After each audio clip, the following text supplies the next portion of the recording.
madaxweyne maxamed cabdullaahi farmaajo markii uu ka soo degay garoonkan magaalada Garowe waxa ku soo dhaweeyay mas'uuliyiin ka socota dowlad goboleedka Puntland warkacaya madaxweynaha Cabdiweli Maxamed Cali Gaas iyo dadweyne aad u fara badan kuwaas oo maalmihii ugu dambeeyay sugayay in madaxweynuhu halkan soo gaaro safarka madaxweynaha Jamhuuriyadda Federaalka ee Soomaaliya mudane maxamed cabdullaahi farmaajo ku yimid Garowe ayaa waxa ku wehlinayay xubno ka socda golayaasha dawladda waxaana safarkaasi uu qayb ka yahay socdaalka madaxweynuhu uu doonayo inuu kula kulmo qaybaha kala duwan ee bulshada deegaanada Puntland iyo gobolka oo dhan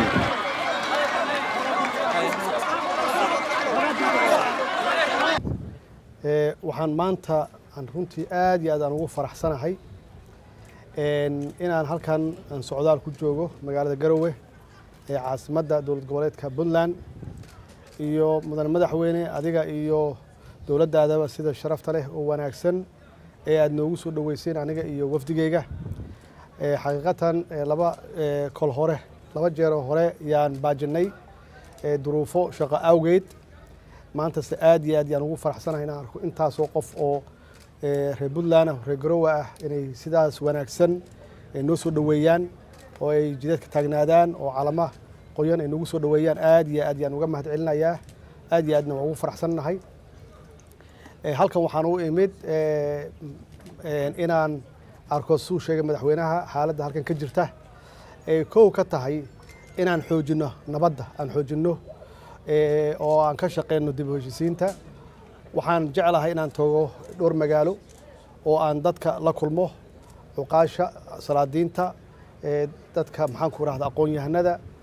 civil society-ga jaamacadaha ardada dhigta guud ahaan inaan la kulmo oo ay la wadaagaan iyaga naftigooda waxa meeshan ka jira aniguna aan la wadaago taladeeda iyo waxa aan ku biirin karo madaxweynaha dowlad goboleedka Puntland ayaa sheegay in dowlad goboleedka Puntland iyo shacabkeedu ay diyaar u yihiin inay garab istaagaan dowladda federaalka ah madaxweyne ku soo dhawow Puntland oo adigana ku jecel Soomaalnimada jecel ku soo dhawow dadka reer Puntland waxay diyaar u yihiin inay kugu soo dhaweeyaan qalbi furan iyo gacmo furan xaaladda ay ku sugan yihiin iyo horumarka ka socda iyo dowladnimada ka jirta aad aragto la qaybsato talooyinkaaga iyo fikirkaaga dowladnimada diyaar u ah inay dhageystaan ka qayb qaataan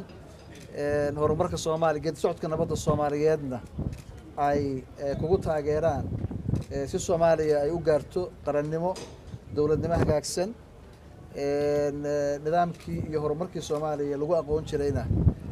iyo galeelideeda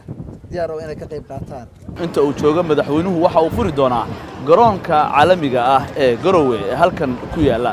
Cali Baasha Cabdullaahi warbaahinta qaranka magaalada Garowe